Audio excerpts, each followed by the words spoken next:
You wake to the sound of church bells, distant, soft, like a memory. But the air in Madrid is heavy with tension. Outside, crowds shuffle past the palace gates, whispering. Inside, you're with Ferdinand, now king. But not quite sovereign. Not yet. Because the throne he wanted so desperately has come. Not as a gift, but as a trick. Napoleon has arrived. After years of scheming, Ferdinand finally wrestled the crown from his father in 1808, only to hand it over almost immediately to the French emperor. It's one of the most baffling acts of political cowardice in Spanish history. He surrenders without a fight, travels to Bayonne like a timid child summoned by an angry teacher. And when Napoleon forces him to abdicate, Ferdinand doesn't resist. He signs. He even smiles. You can almost hear the French laughing behind their gloves. Historians still argue whether Ferdinand was duped or complicit. Did he truly believe Napoleon would honor his promise and make him king again? Or did he just want to be rid of responsibility for a kingdom in collapse? Either way, the result is the same. He gives up Spain in exchange for nothing. A hollow title, a brief spotlight, and a long exile in France. While Spain bleeds under French occupation, Ferdinand lounges in the Chateau de Valenciennes. He lives in odd luxury for a prisoner. Velvet drapes, silverware, long, lonely walks under grey skies. His handlers note that he eats compulsively, that he seems moody and withdrawn, that he's obsessed with his health. And here, far from home, Ferdinand's mental instability festers. You see it in his obsession with succession. Again. He demands updates on Spain not about battles, but about heirs. Who's dying? Who's having children? Is the throne safe? His thoughts spiral inward again. He becomes convinced that without an heir of his own, Spain will fall to his enemies, or worse, his relatives. He starts reading medical texts. His servants find anatomy diagrams in his quarters. There are rumors he consults strange doctors and folk healers to fix his condition. One story, almost certainly exaggerated, claims he considered surgery to correct the deformity that had haunted him since adolescence. Another has him sending letters to Rome, begging for a church-approved remedy for his masculine blockage. The desperation is, well, it's almost heartbreaking. But tragedy doesn't soften him, it hardens him. By the time Napoleon collapses, and the Spanish people begin to clamor for their king's return, Ferdinand is no longer the anxious young man of court gossip. He's something colder, emptier. He's learned how to use charm like a dagger, smiling sweetly as he guts alliances. He signs documents with no intention of honoring them. He praises loyalists while plotting their exile. He has no friends, only tools. And the people, oh, they welcome him like a savior. When he returns to Madrid in 1814, he's met with cheers. They call him El Deseado, the desired one. The Spanish people, exhausted from war and disillusioned with liberal chaos, long for a strong hand, a familiar face. And Ferdinand, ever the actor, gives them a performance they'll regret for generations. He promises reform, he promises justice, and then he abolishes the Constitution. just tears it up. He reinstates absolute monarchy, bans dissent, arrests liberals and moderates alike, begins a reign so repressive, so violently reactionary, that even his former allies start to flinch.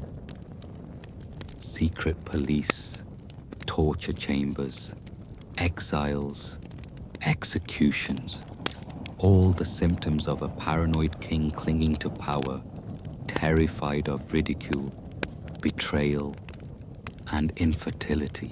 Because still he cannot produce an heir.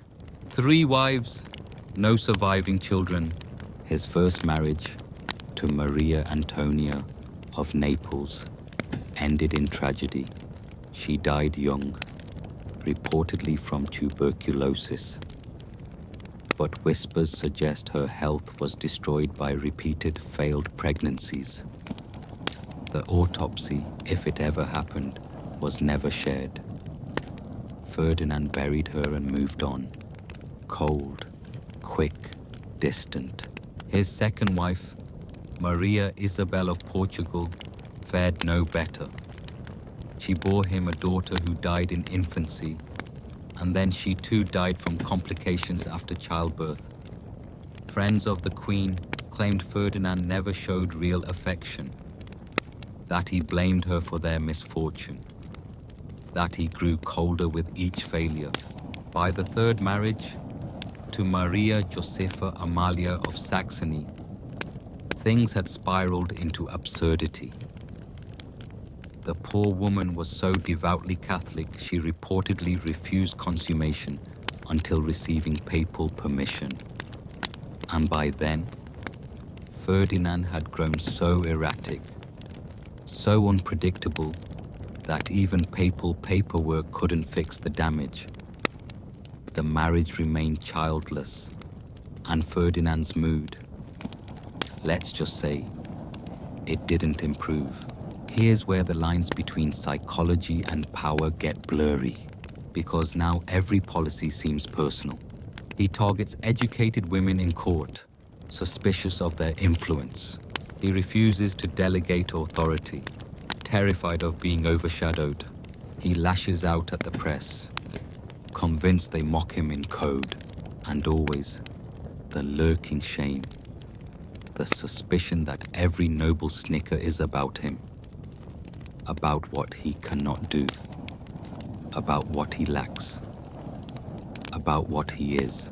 Historians still debate whether Ferdinand truly suffered from diagnosable mental illness. Was it severe narcissism, paranoia, something deeper? What's clear is this: his reign becomes an extension of his internal anguish. The repression is not strategic, it's compulsive, vindictive, self-soothing. By the end of this phase of his rule, Spain is no longer merely struggling, it's staggering. Colonial revolts flare across Latin America. The treasury is empty, the court is divided, and Ferdinand is busy inspecting his reflection. It's as if the entire empire has been reduced to a single man's wounded pride. And as you drift a little deeper into this dark fairy tale, you begin to feel the full weight of it. How one body, one secret, can twist a whole country into knots. You wake again, not to bells, but to silence. The kind of silence that wraps a dying kingdom. You're in Madrid, 1820, and something is cracking. Spain is no longer a kingdom, it's a crisis. South America is gone. The treasury is ruined. The court is a nest of spies and sycophants. And Ferdinand VII, El Deseado, has become El Temido, the feared one. But he doesn't see a broken country. He sees betrayal. You watch him sit in his palace, bloated, irritable, pouring through letters and secret reports.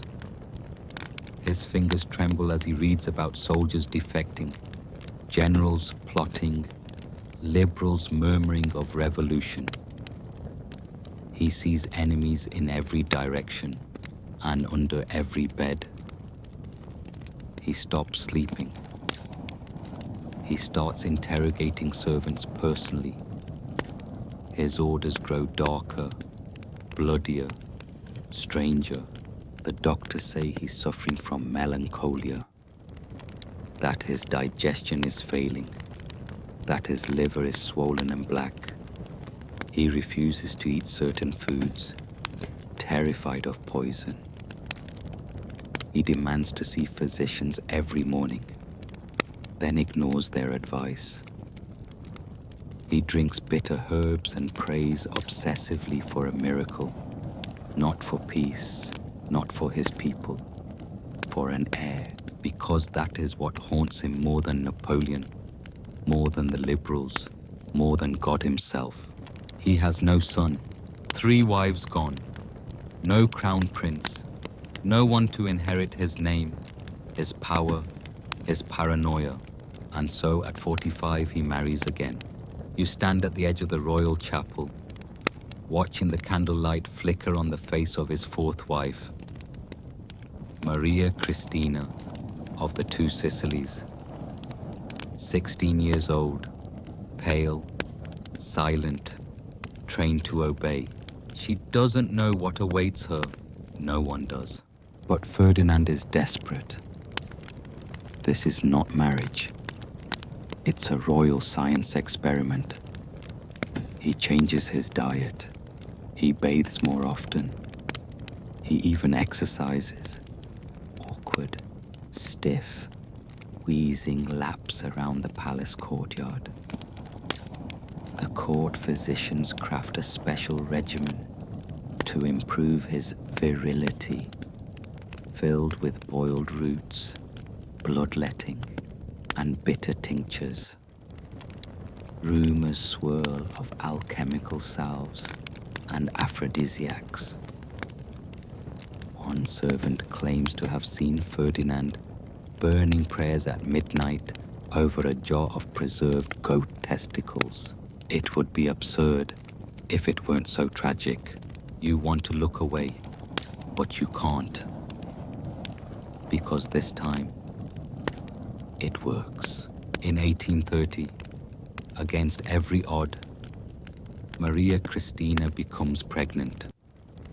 And the birth, when it comes, is not a boy. It's a girl, Isabella. And this single fact tears the country in 2.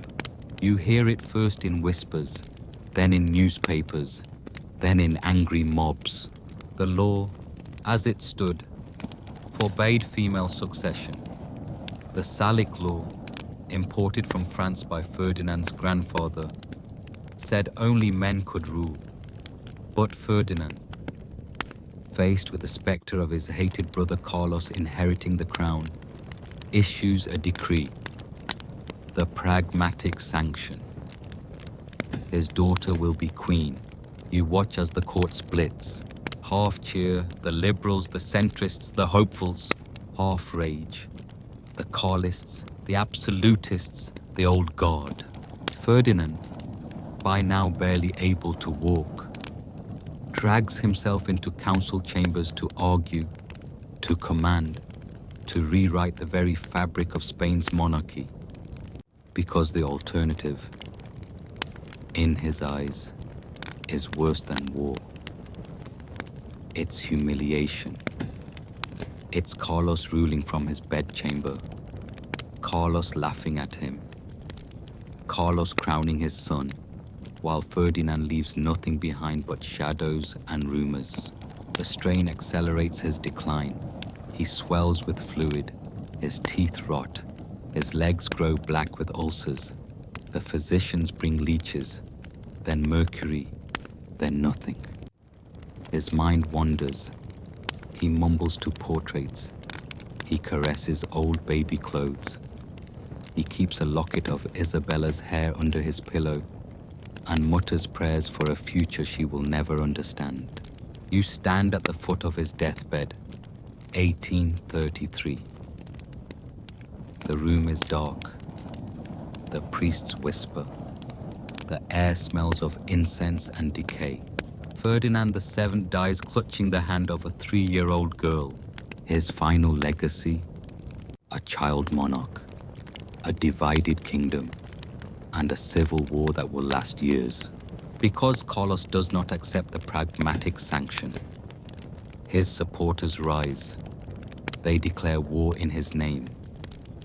The First Carlist War begins before Ferdinand's corpse is even cold. And in the ashes of this tyrant's life, Spain burns again, not for glory, not for God, but because a broken man, crippled by shame, obsessed with heirs, terrified of weakness, could not imagine a kingdom without his name carved into its bones.